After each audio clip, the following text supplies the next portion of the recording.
Good morning, Sia. Good morning, Jacques. I mean, two quick questions for you, Jacques. Just back to team selection. What was the temptation to maybe just make a few changes here and there, considering that the fact that you said you have a fit team, and also when you look at England's semi-final record, they've won 3 and lost 1, which is quite impeccable from their side. You're not a person who likes to delve into history, but what do you also make of that? I think I'll probably latch on to what Sia said now in the previous question, where do we?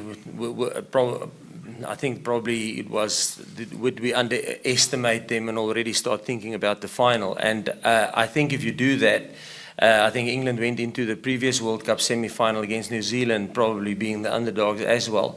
So I think, like Sia said, to stay in the moment, stay in the reality. The reality is we're facing England and a good England side.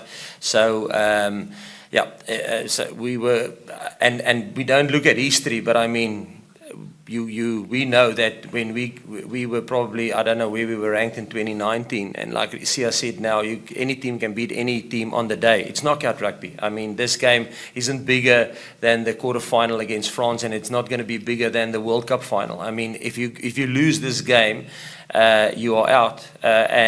So it's everything to gain. You play for everything to gain, if I can put it like that.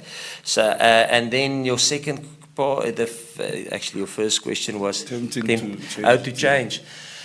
Like I said, yes, I think the gap, if we rotated and maybe started with Jasper or with Andre Esterhuizen, that has, if you think Jasper was player of the Premiership, I don't know if it was last year or the year before that, Andre Esterhuizen as well.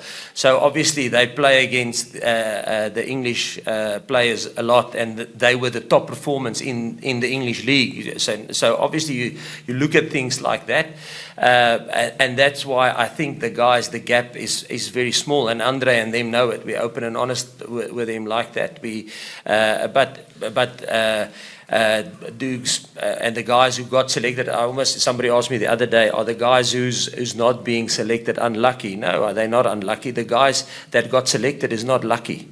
They got selected because they deserve it.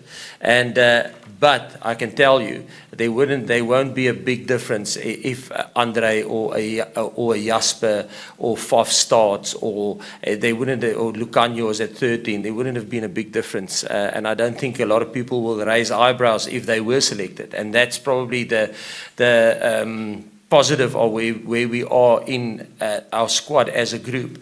There's 33 players that will be good enough, that have enough match exposure during this last 10, 11 test matches that we played, that they will be match fit, and they are all performing.